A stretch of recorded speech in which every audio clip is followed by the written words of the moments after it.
Ladies and gentlemen, welcome back to the other side of the corner. Welcome to your latest Chelsea news. Lots of little stories that we need to go through. And like always, I want to hear what you guys have to say in the comment section about all of this different stuff that is materializing.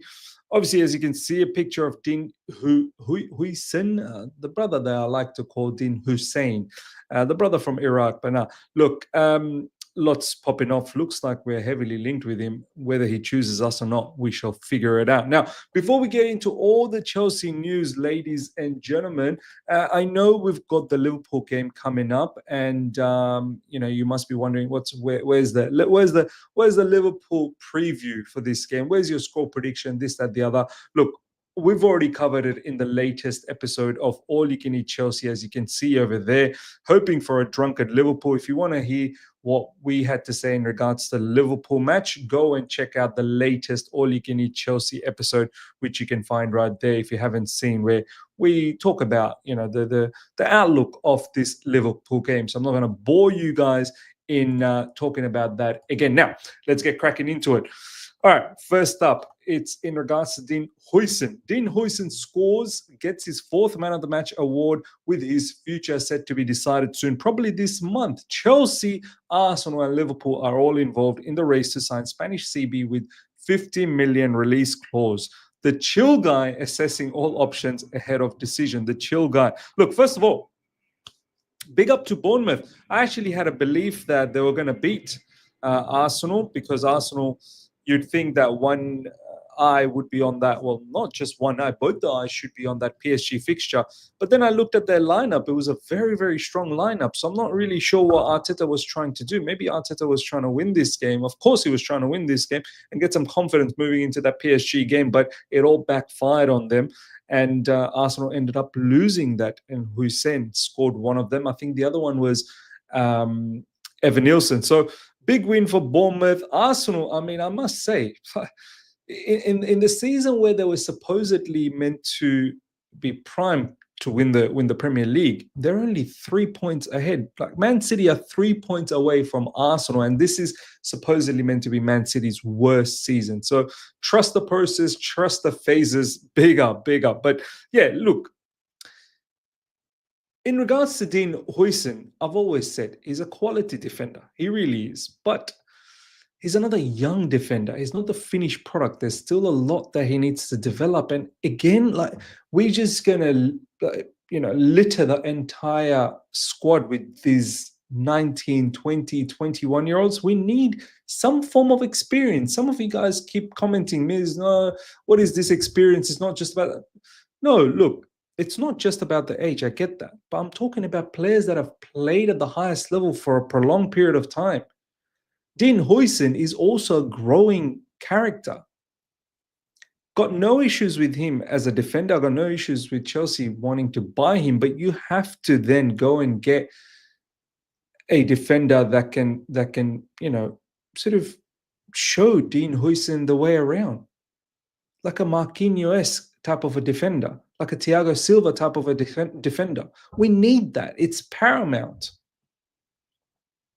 And also with Din Huijsen, who are we looking? Look at all the look at all the centre backs that we have. This summer window is going to be chaotic.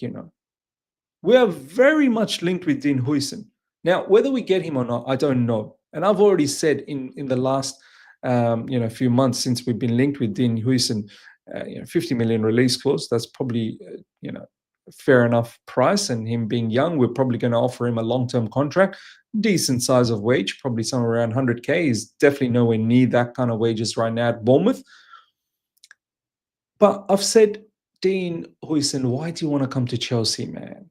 Why do you want to come to... Unless we make it to Champions League, then fair enough. But, when you've got clubs like Arsenal and Liverpool on your tail, you would have... Because those clubs are far more advanced than us at the moment.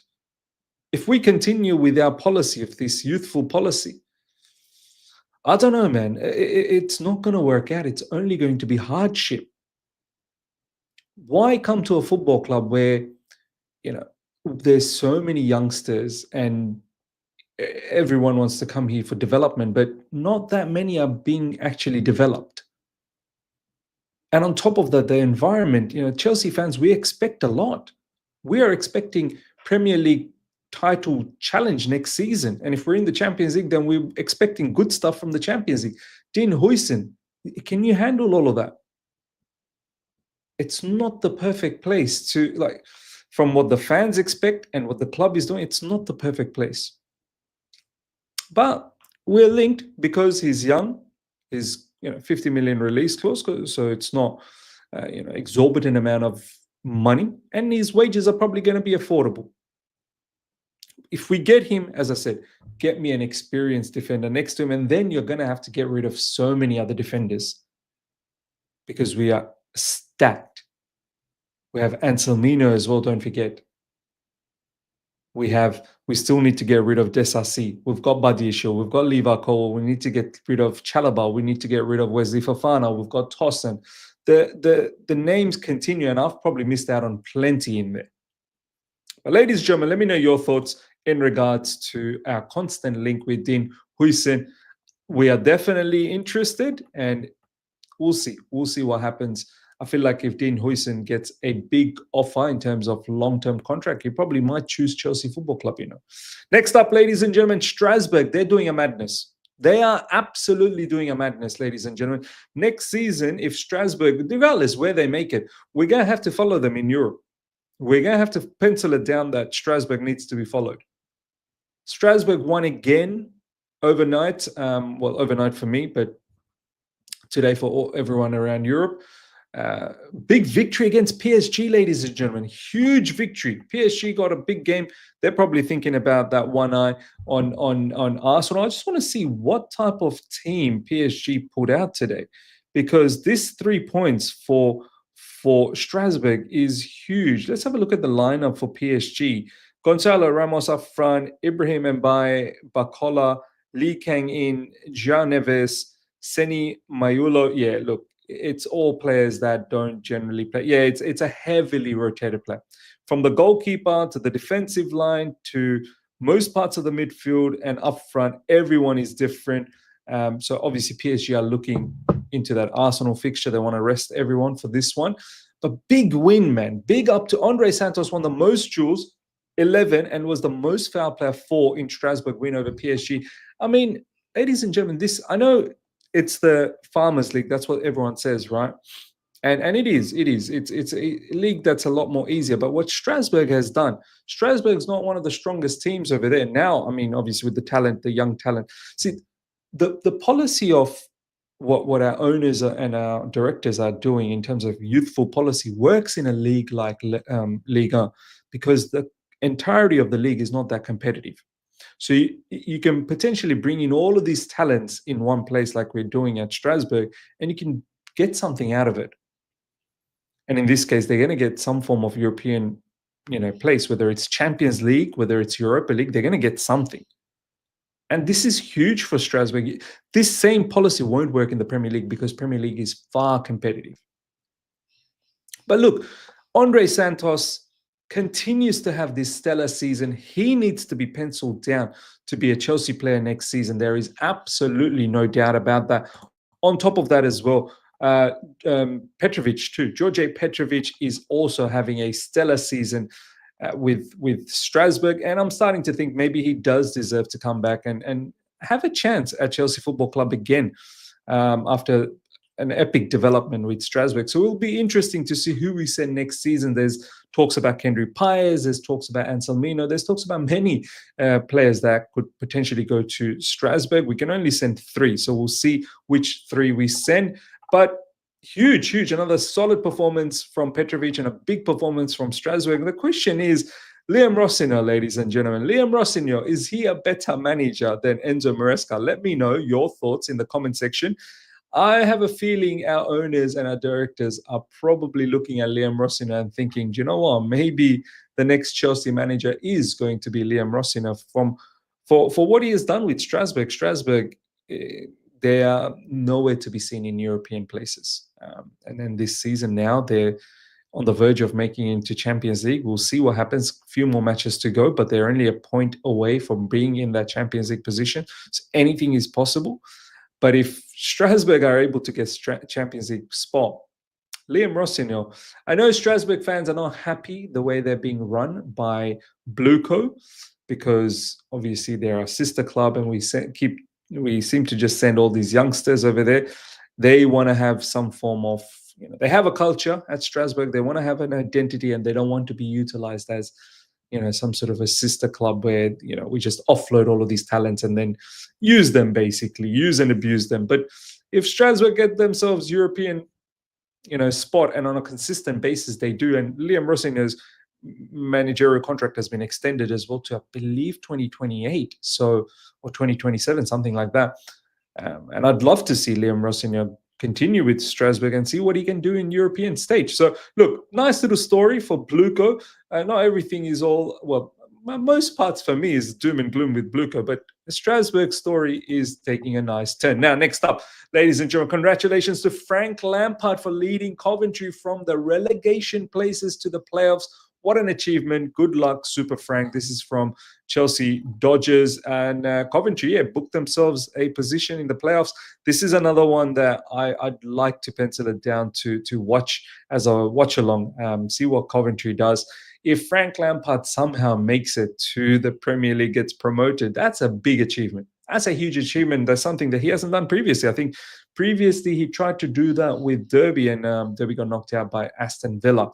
At that time, if I remember correctly. But yeah, this is huge, because Coventry, when he took them over, there was 17th or 18th, something ridiculous. And to bring them now to playoff positions, they've done fantastically well. And kudos to Frank Lampard. Look, I know a lot of people are like, Frank Lampard to Chelsea back again one last time. Look, no, I put my two hands together. I still believe Frank Lampard's a better pundit than a manager, but maybe his stubbornness has finally started to reap rewards. I hope he can continue with Coventry. Hope Coventry gets Premier League promotion. It's going to be difficult, but if he can make the right transfer business for Coventry, maybe he could see Coventry survive in the Premier, and that in itself will be a huge achievement for Frank Lampard. But we are jumping many guns for that situation to happen. For now, I think all focus on Coventry to see where they finish up. For this season, they're obviously in the playoffs. Are they going to get that Premier League promotion? Congratulations to Frank Lampard, ladies and gentlemen. Next up, some nice talks from Jadon Sancho and Nicholas Jackson. I like it. Let's see what they had to say. Jadon Sancho, there are games we could have won when we missed chances, but we're getting back into the rhythm again. It's going to be difficult next 4 games, but we're going to take it game by game, and hopefully we can get the results. I like this. Good, balanced, grounded behavior and talk from Sancho. Look, Sancho hasn't been great in recent times. I know he scored against Djurgården, but overall, Sancho, I need more, and especially in the next 4 games, big crunch games, man. We've got Liverpool, Newcastle, Man United, Nottingham Forest. Nottingham Forest, I think, will become our Champions League final. If I'm being absolutely honest, it might be all down to that game. I need Jadon Sancho to help us massively, goals, assists, a lot. So look, good talk from Jadon Sancho. He continues to go on to say, we're finding form again. We are going into each game 100%, and we know what we have to achieve at the end of the season. The Premier League is so competitive. One week you can be 3rd, next week you can be 6th. Each game is crucial. So well balanced, thought process from Sancho. I have a good feeling we'll do something against Liverpool. We need to, because a draw is probably not going to be good enough. Nottingham Forest still to play against Crystal Palace. They could bounce back, Nottingham Forest, but they're finding the pressure a bit difficult. Nottingham Forest, I think the past 6 Premier League games or 5 Premier League games, they've only had 1 win. So they're going through a bit of a hard time. And it seems like the stars are aligned correctly, nicely for us at the moment, where we've picked up a win against Fulham, I feel, against all odds in the second half. It looked like Fulham was completely in control. Then we got that nice little victory against Everton, got the victory against Djurgården. Maybe we're just slowly building something. Liverpool, they've already won the title. Do they have much to prove in this game? It is a Premier League game. Premier League teams don't give nothing away for free. So, obviously not gonna take Liverpool lightly at all. They're the champions, but you hope that they don't rock up with the utmost intensity and utmost awareness for this game, and hopefully we can pip them. And look, I know a lot of people say, Miss, why are we worried about them trying to be at a lower level than their usual manner? Let's focus on Chelsea and see what we can do. So you're right. Hopefully Chelsea can understand what is on the line for us. Champions League positions up for grabs. So we need to play a big game against Liverpool. I'm confident we can get the win. Look, maybe perhaps a 2-1 victory for us. That's my score prediction. Nicholas Jackson, we're focused on Sunday. It won't be easy, but nothing is. We'll just fight for more and try to win the next one. So, as I said, like the way Jackson and Sancho both are talking about this upcoming fixture against Liverpool, and not just Liverpool, upcoming fixtures that are coming up for till the end of the season. It seems like the players are focused. It seems like the players are humble as well, that anything can happen. We need to be at our best. That's all we can hope for. The effort. Defend well, work hard in midfield, work hard everywhere, and then take your chances up front. This is all we can ask for. And after that, if the effort's there and we still haven't been able to get over the line, then so be it. So be it. It's going to hurt, but what can you do, man? If the effort has been there, the opposition, I guess, have done the best, right? So yeah, ladies and gentlemen, let me know your thoughts about everything we've spoken about, especially in regards to Dean Huijsen. If you've missed out on the latest episode of All You Can Eat Chelsea, do check that out, where we talked a lot more about the Liverpool fixture in an extensive manner. Smash up the like button. If you're here for the first time, subscribe, hit the bell notification to stay in touch with all my content. Until next time, take care. See ya.